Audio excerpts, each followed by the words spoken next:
Hey people, Scott and Faye again with the Loose Bag Out. Hello. Also, Project Home. Pretty soon, Project Home will get its own channel. So, like, we'll end up getting back to just Luzabago stuff here soon, which is miscellaneous at best. I mean, It's all over the place. yeah, we're kind of back and forth a bit. Um, One of the soon coming videos will be the emergency heaters slash camp little campsite heaters slash stoves. Um, Pastor Roger got me a bunch of supplies, so and they're going to be gathering up more and more supplies through the church so that we have a bunch of little camp heaters to take out to people, which is awesome. This is going to be the first year that we're actually able to do this in any kind of like real capacity, you know? Like, I've been helping out here and there over the last couple winters, but not a lot. Not what I would consider enough. Because, like, I just didn't have the resources to go after all that stuff on my own. Like, I tried to sit there and, like, show people videos and, like, get them knowledge so that they can do it on their own. But I had no ability to really, like, supply them. So, like, Thank you, Pastor Roger. Thank you very much. yeah. Thank you, Pastor Roger, and thank you, Christ the Cornerstone. Uh, so yeah. uh, and pretty soon we'll be officially launching within the church so that, like, we're gonna end up having a little video that they play at each of the sermons um, about Project Home. About Project Home, and they'll be putting out like a uh, a wish list, uh, a list of things that we need for donations. So hopefully, we'll be getting even more supplies in.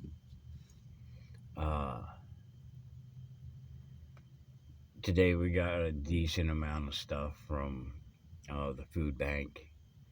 Uh, we even got a bunch of medical stuff in today. So that was awesome. Let's see. What else?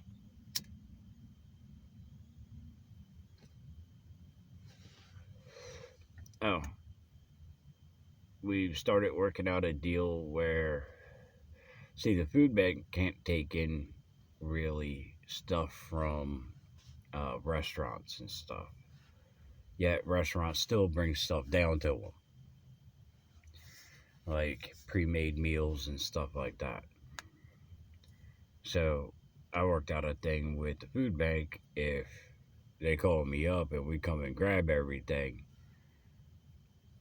that makes life easier on the food bank because they're not supposed to keep that kind of stuff around.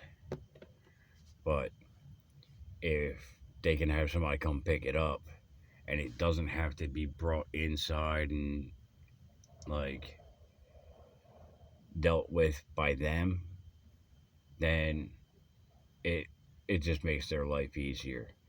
And if they can move it straight back out, kind of like just let it bounce off of them and go to us, then we can get it straight out to the homeless.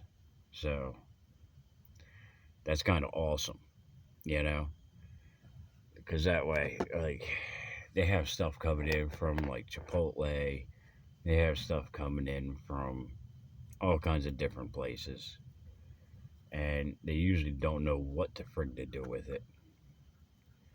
So I'm gonna set up uh, a little network between us and a few other groups so that we can actually take it from them. Like any restaurants that go down to them, they can just bounce it over to us or to one of the other people we line up. So that's a cool new thing that's happening. Um, and by doing that and taking a bit of their stress off of them, we get preferential treatment. Yay! So that's a good thing. So, like, they'll scratch our back if we scratch their back. And I'm an old hillbilly, so I always got an itchy back. So, yeah, like,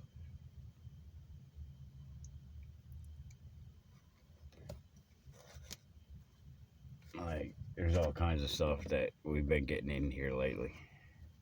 Random, but good and needed, you know. Um, and hopefully we'll be getting some more buckets in. Um, we got a few people out there actually gathering them up for us. Had one contractor call and asked if I don't mind cleaning out a bunch of spackle and then I can have the buckets. It's like, I'd rather have cleaned out buckets. I don't mind that they're used, but like, I don't want to have to do too much clean out on these things. I mean, my day's busy enough as it is running around. But we'll see. We'll see. You know. Hey, baby. Don't fall asleep because you're going to start to snore and you don't want that on the camera. Okay. Not that you snore, but you'll make peculiar breathing sounds on the video. Okay. Yeah, you might want to sit up.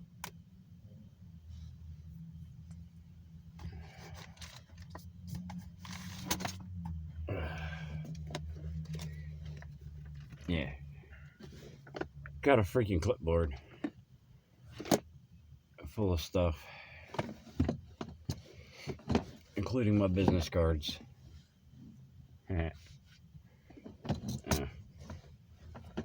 something we haven't shown.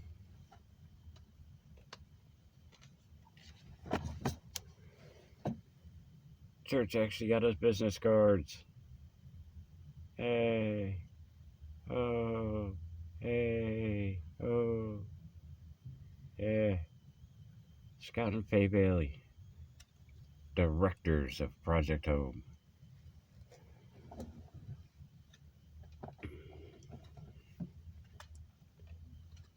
Again, thank you, Pastor Roger.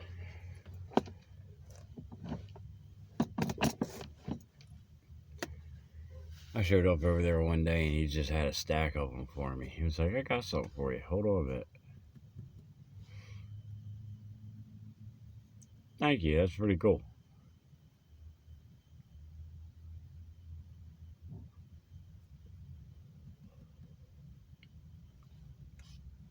So I was talking to Pastor Roger.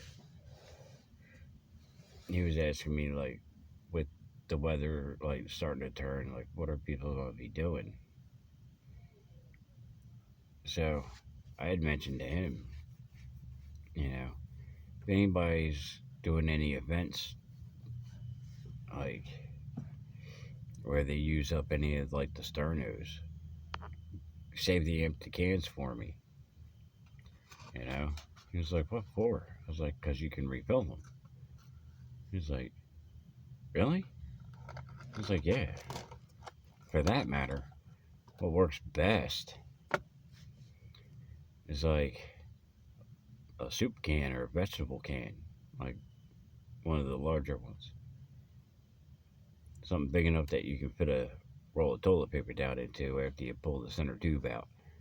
And he was like, wait, what? So I explained to him what a camp stove is, like an emergency camping stove, which is nothing but a can.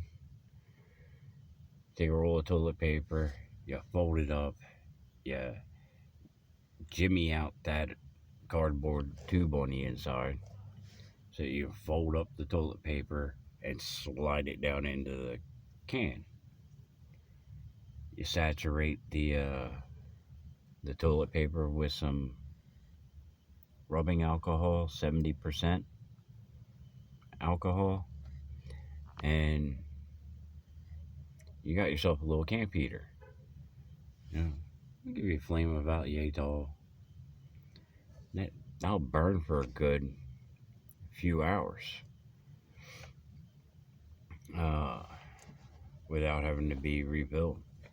Um, some can burn 3 to 5 hours if you're going with like the 90% rubbing alcohol. That burns a little hotter and burns a little faster, so they don't burn quite as long, but it keep you from freezing to death. And the safest way to use those is you take a cinder block, you put a cinder block down, you put the can down inside the cinder block, and the cinder block can help radiate some heat out as well. Stops the can from getting knocked over. And you can throw a pan up on top of that, a pot up on top of that, and cook if you want.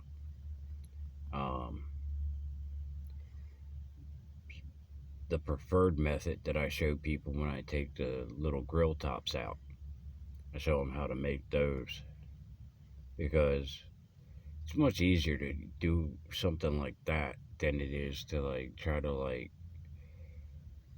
get a wood fire going, because you never have dried wood, for one. Two, that puts off a lot of smoke. It puts off a lot of extra heat. You don't need all that.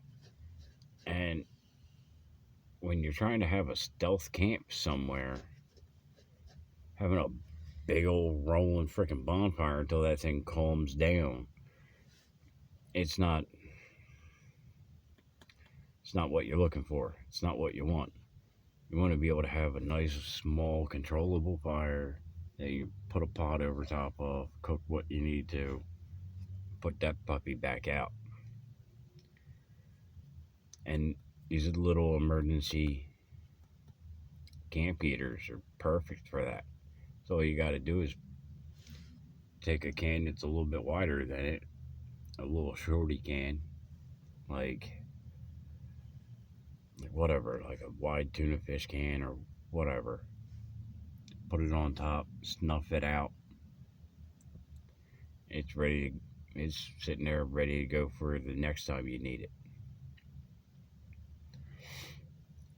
So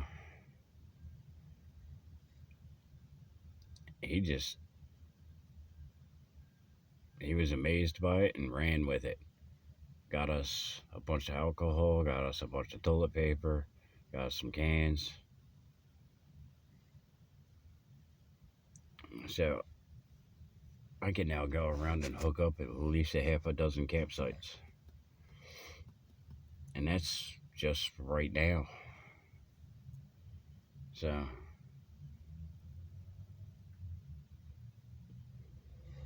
I also picked up a couple more buckets. So there's several camps that are going to get new toilets and heaters here this week in the next couple days.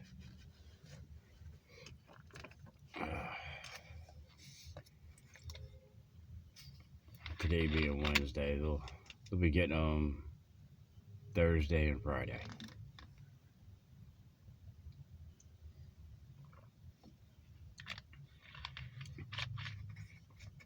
Then me and Faye are taking 2 days off.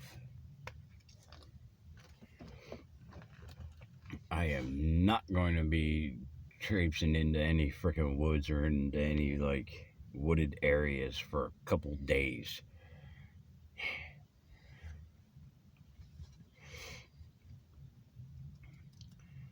But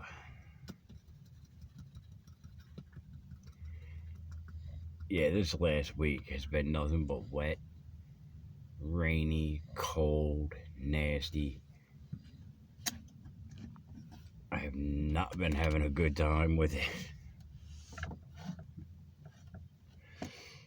But I mean, when the weather's at its worst is when people need you the most. So I couldn't just sit in the house and not do anything. Just kind of had to be out there.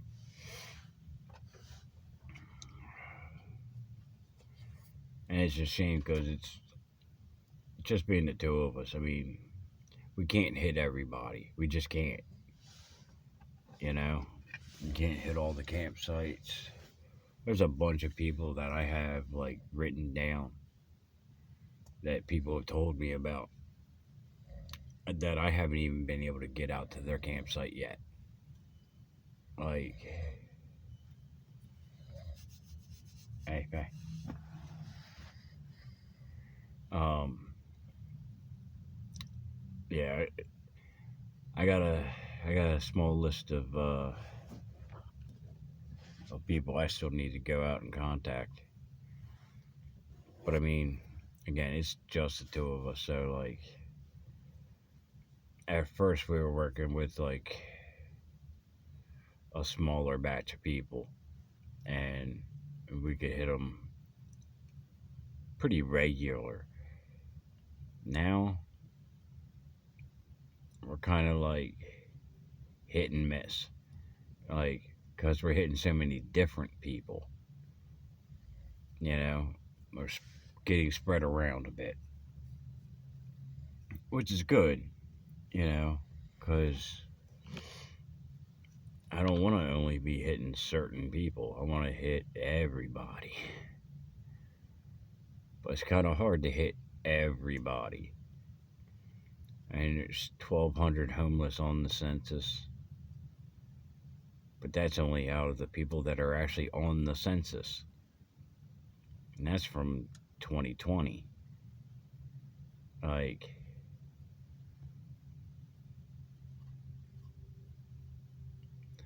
it's kind of a held over number from like 2018.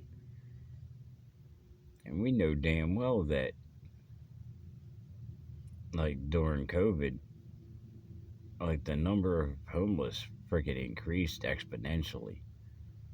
So how can you have the same numbers? You don't.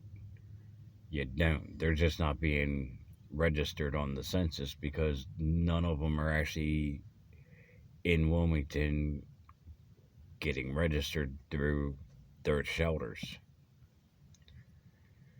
Well, there's a hell of a lot more than just the ones that are in the shelters. Brings me to another point. The image that most people have of homeless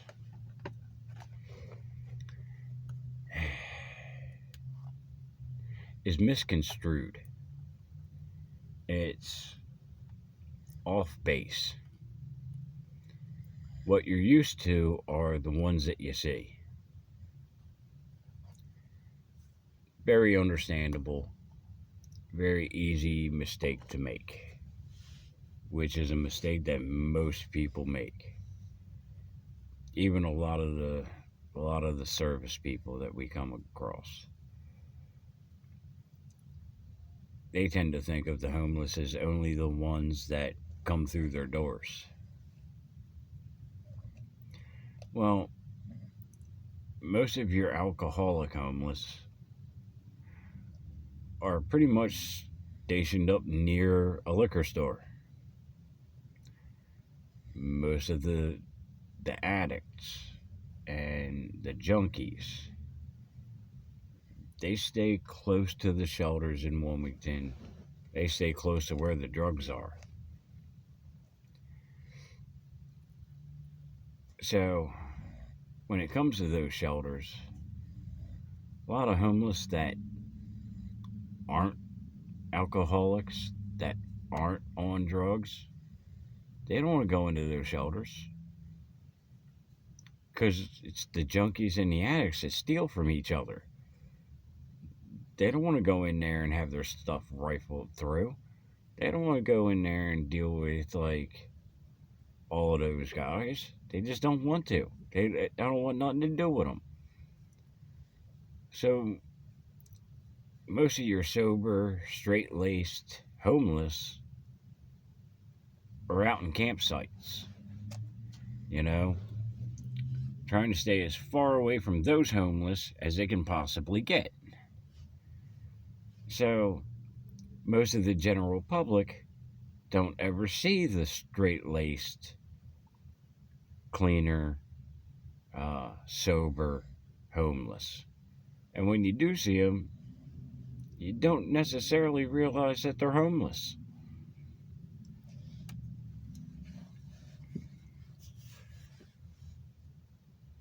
And they're the ones that, like, we normally go after because there are no shelters that are helping them. There's no services that go out to help them. Like, the ones that are easy to find are the ones that are trying to be easy to find. The ones that just don't give a crap. The ones that don't give a crap are usually addicted to something. The ones that,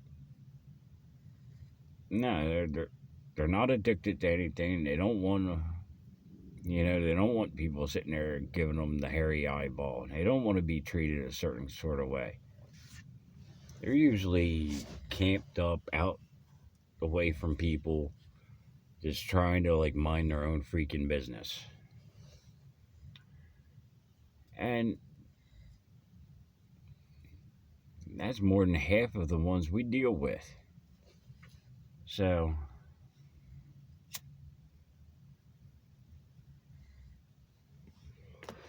like I've said before, I really don't go into the city too much unless we just have complete and total overstock of something that we need to like burn it out of the truck real fast so we can get back to what we're trying to do. In those cases, I'll go into the city and like set up at like one of the hubs and just just get it out of the van. Come on, let's go. But for the most part, there's a lot of services in the city. There's, hey, baby, wakey. Anyway, sorry, somebody's a little tuckered out. So, yeah, sometimes we'll go in to the city, but that's only when we have way too much of something and we're just trying to get the stockpile down some. But for the most part, we stay from like Ellesmere down to like the C&D Canal. We try to stay out of the city. We try to hit all the ones that are out on their own, all the loners, all the camps that are set up to be outside of the systems. Because they're the ones that need the most help. They're the ones that are kind of just left to fend for themselves. So a lot of times that's what we're doing.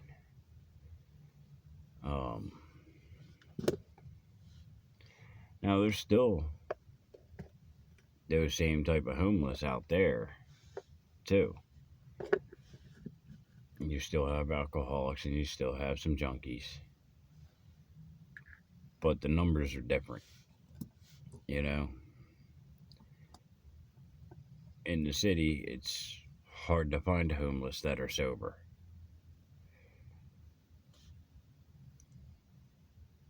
Out in the rest of the state, say maybe only 20% are doing anything. Not 80% of them might occasionally drink, but that wouldn't classify them as alcoholics.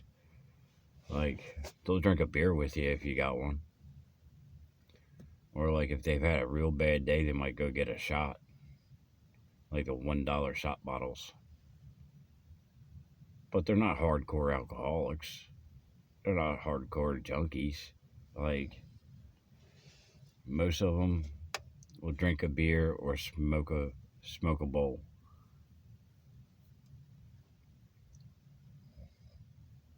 But they're not really addicts.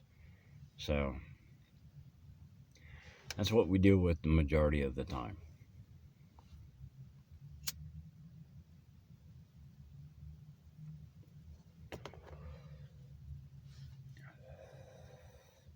And a lot of them don't like going in for services. Because you can't go in and say that you're homeless and be treated with any kind of dignity most of the time. Because most of them, and you face it, they're dealing with 99% alcoholics and junkies. So no matter what, if you come in and say that you're homeless, like, you automatically get side eye. And a lot of the guys out here that are straight and sober don't deal with that well at all. Like, whoa, don't you look at me like that. Like, this is why they hide their camps.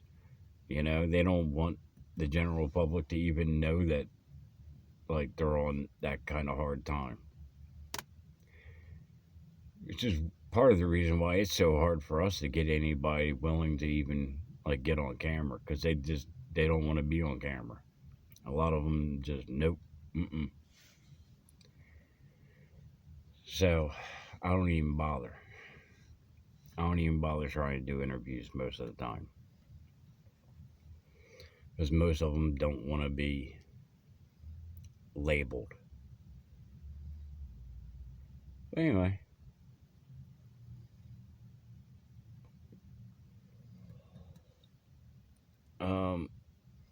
That's pretty much a video. Dang. Well, I guess that was enough to actually make a whole video on. But yeah, not all homeless are the same. And what you're used to seeing is the tip of the iceberg. What's showing itself outside the water. But pretty much every on-ramp or off-ramp, there's somebody camping around it. Like, every patch of wood somewhere, almost every patch has somebody in it. So there's just campsites everywhere. We've got dozens of bridges with people underneath them. We got, I can't even count how many wooded areas that there are where there's people camped out.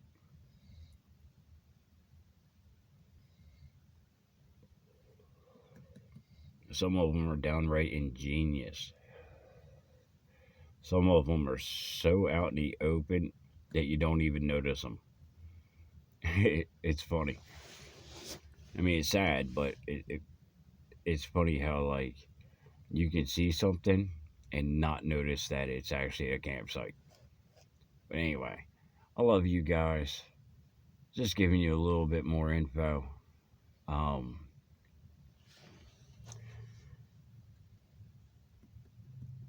just because, more informed you are, the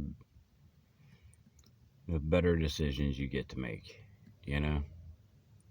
Anyway, love you guys, and we'll see you in the next. Be good to each other. Later.